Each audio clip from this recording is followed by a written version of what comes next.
Hi friends, how are you. Welcome to this channel. और देखते हैं हमारा आज का वीडियो। और आज की वीडियो में हम देखने वाले सारे के सारे ग्रामर के ऊपर टेस्ट।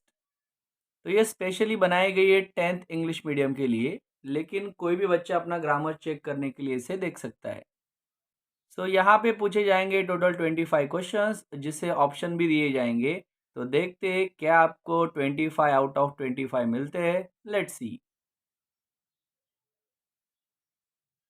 तो देखते हैं first question. I drew them out without a sound. यहाँ पे करना है क्वेश्चन टैग। तो ऑप्शन देख लीजिए।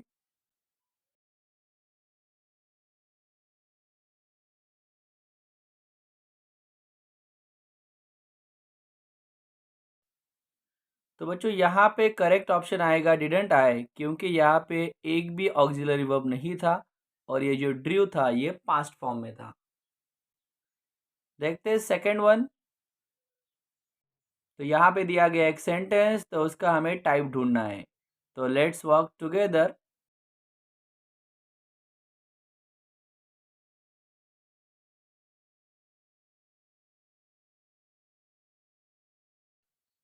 तो बच्चों ये वर्ब से स्टार्ट हो रहा है, इसके लिए आएगा इम्परेटिव सेंटेंस। अब बढ़ते हैं थर्ड क्वेश्चन की तरफ, और यहाँ पे कहा गया है कि इस थर्ड सेंटेंस का वॉइस पहचानिए, मतलब ये एक्टिव में है या पैसिव में है।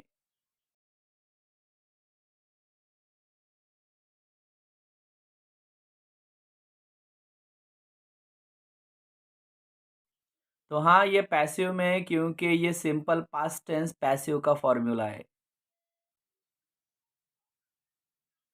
फोर्थ में कहा गया है कि यहाँ पे डिग्री पहचानिए।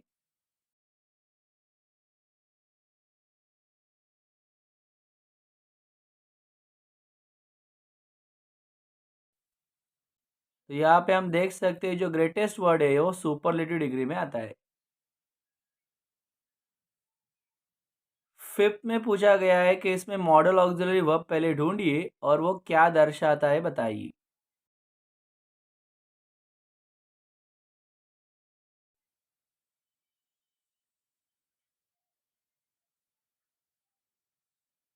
तो यहाँ पे मॉडल ऑक्सिलरी वर्ब है कैन, और ये एबिलिटी दर्शाता है। सिक्स नंबर क्वेश्चन में कहा गया है कि आपको इसमें सबऑर्डिनेट क्लॉज ढूंढना है और उसका टाइप बताना है।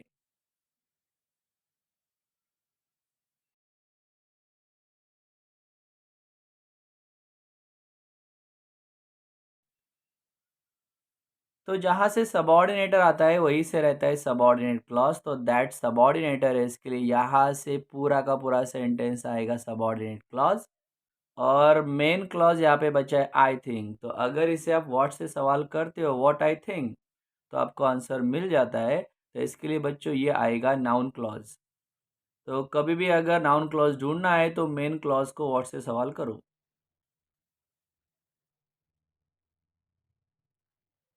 7 नंबर क्वेश्चन में कहा गया है कि इसमें नो सुनर देन का इस्तेमाल करें।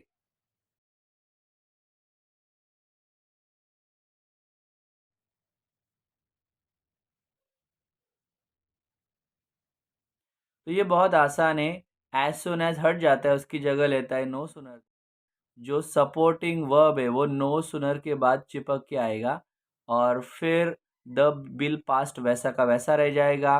कॉमा की जगह आएगा देन, और रिमेनिंग सेंटेंस रह जाएगा वैसा का वैसा।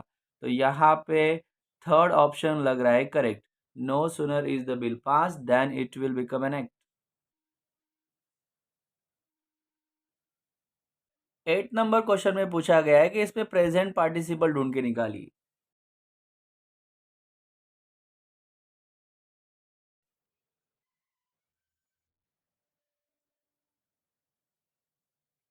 तो प्रेजेंट पार्टिसिपल बच्चों बहुत ज़्यादा आसान रहता है, जिससे आईएनजी लगा हो उसे ही कहा जाता है प्रेजेंट पार्टिसिपल।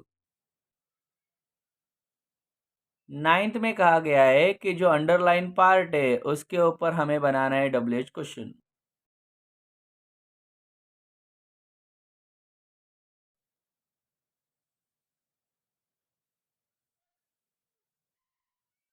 तो यहाँ पे रैंजैकिंग का मतलब है ढूंढना। तो वो स्टोर्स क्यों ढूंढ रही थी, तो ये क्यू से सवाल आएगा, और यहाँ पे क्यू से एक ही सवाल दिख रहा है।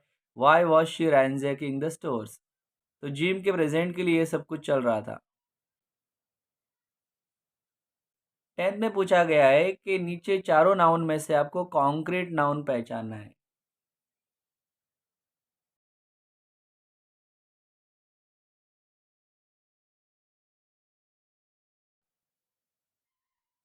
तो कॉन्क्रीट नाउन वो रहता है जिसे आप देख सकते हो, टच कर सकते हो, तो यहाँ पे वो है ट्री। 11 में कहा गया है कि नीचे चारों में से एब्स्ट्रैक्ट नाउन ढूंढ के निकालिए।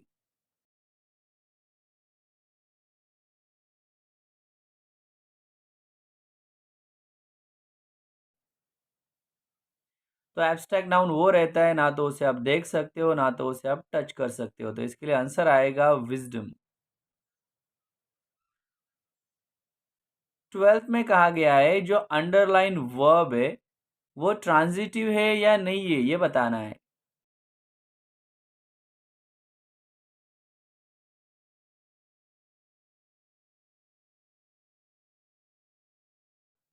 तो बच्चों याद रखिए, जिस वर्ब के बाद ऑब्जेक्ट आता है वही ट्रांजिटिव वर्ब कहलाता है, जिससे आप व्हाट या हुम से सवाल करके पूछ सकते हो। तो यहाँ पे हम सवाल करेंगे व्हाट रेनबो कलर्स। तो हाँ, हमें आंसर मिल रहा है it colours the entire sky, that means ये होगा ट्रांजिटिव वर्ब। फिर से 13 में वही क्वेश्चन है कि यहाँ पे जो अंडरलाइन वर्ब है वो ट्रांजिटिव है या नहीं, ये पहचानिए।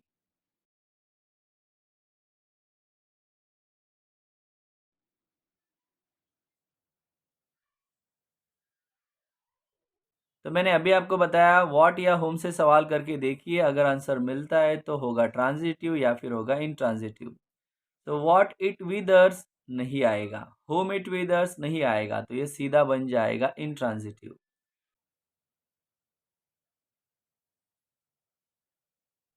14 में कहा गया है कि स्ट्रांगली वर्ड का नाउन बताइए।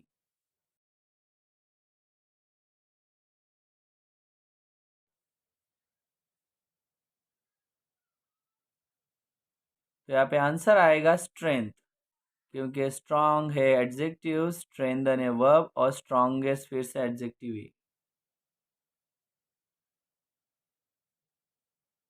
15 में कहा गया है कि इसे पैसिव वॉइस में कन्वर्ट कीजिए।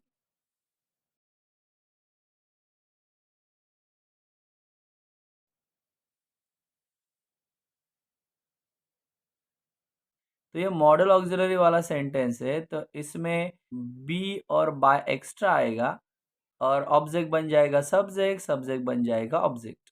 तो आंसर है it can be done by us.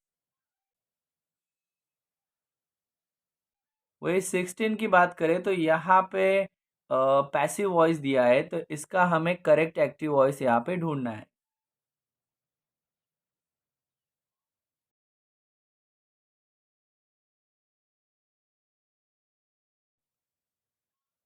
तो बच्चों ये सेंटेंस सिंपल पास्ट टेंस का है पैसिव वॉइस में, he was kidnapped by an extremist militia. इसका वॉज चला जाएगा और बाय चला जाएगा और फिर सेंटेंस लिखा जाएगा उल्टा, N extremist militia kidnapped him. तो ये आएगा फर्स्ट नंबर, क्योंकि सिंपल पास्ट टेंस में वर्ब का सेकंड फॉर्म आता है। 17 में पूछा गया है कि यहाँ पे इस सेंटेंस में आपको फाइनाइट वर्ब ढूंढना है।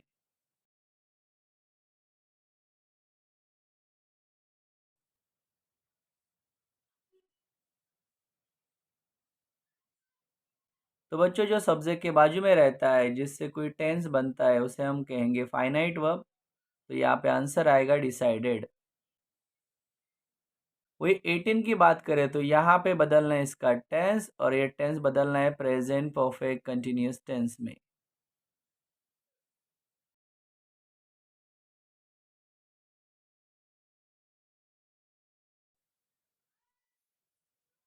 तो जिन्हें रूल पता है वो आसानी से इसे सॉल्व कर सकते हैं, क्योंकि ये सेंटेंस सिंपल प्रेजेंट में था, हिट्स ओनली वर्ब था। तो परफेक्ट प्रेजेंट टेंस के रूल के हिसाब से ये सेंटेंस आएगा life has been hitting you in the head. 19 number sentence में भी टेंस ही बदलना है और इसे कन्वर्ट करना है प्रेजेंट कंटिन्यूस टेंस में।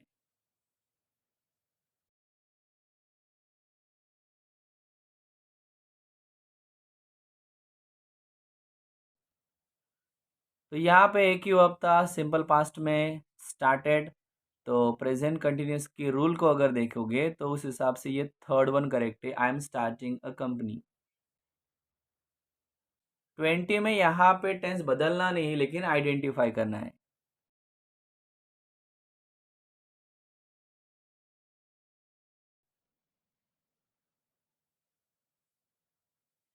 तो यहाँ पे आपको क्लियरली दिखेगा कि यहाँ पे बस वर्ब एम है। तो सिंगल वर्ब दो ही टेंस में आता है, या तो सिंपल प्रेजेंट में आता है या तो सिंपल पास्ट में। तो एम इज आर तो प्रेजेंट में इस्तेमाल होता है, तो इसके लिए आएगा सिंपल प्रेजेंट टेंस। 21 में फिर से हमें काइंड्स ऑफ सेंटेंस पूछा गया है कि इसका कौन सा टाइप है वो पहचानिए।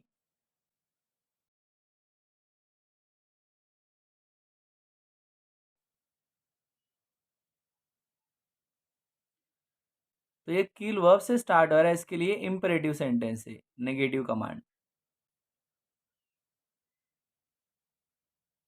और 22 को कहा गया है कि यहाँ पे इसे सेंटेंस को असर्टिव बनाना है।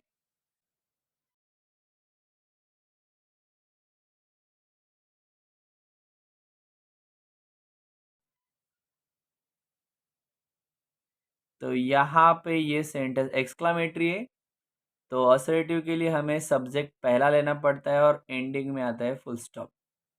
तो इसके लिए ये थर्ड वन करेक्ट है, it makes me so angry. 23 में भी यहाँ पे हमें असर्टिव बनाना है, लेकिन यहाँ पे फुल स्टॉप नहीं है, यहाँ पे क्वेश्चन मार्क है।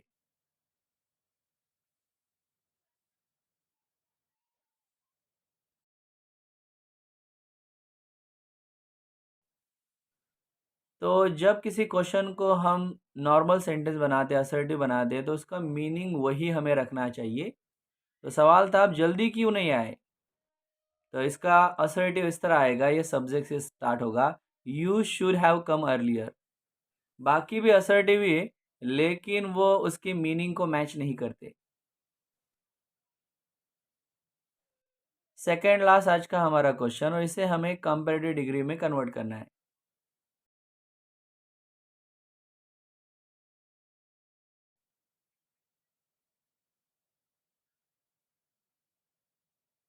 तो ये बच्चों सुपरलेटिव का सेंटेंस था, और जब कभी वन ऑफ द का सेंटेंस आता है तो यहाँ पे इसके कंपैरेटिव में मेनी अदर या मोस्ट अदर का इस्तेमाल होता है। तो आप क्लियरली देख सकते हो third one, the Nobel prize is greater than many other honours in the world. अब लास्ट क्वेश्चन देखते हैं, और इस क्वेश्चन में हमें यहाँ पे एक्टिव वॉइस का पैसिव वॉइस चूज करना है।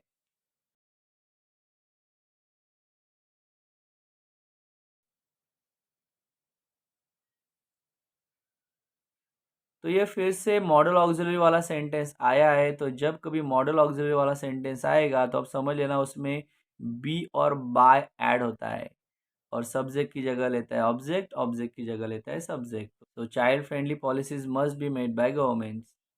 तो बच्चों यहाँ पे हमारे 25 क्वेश्चंस हुए ख़त्म। जितने भी मार्क्स आपको मिले हो नीचे कमेंट कर सकते हो, और जो टॉपिक आपको डिफ़िकल्ट लगा उसके बारे में भी हमें बता सकते हो। अगर ऐसी और टेस्ट चाहिए तो फिर से बताइए, we would like to make such test for you. तो यहाँ पे रुक जाते हैं। Thank you so much for watching the whole video and subscribing this channel. Keep studying. Bye bye.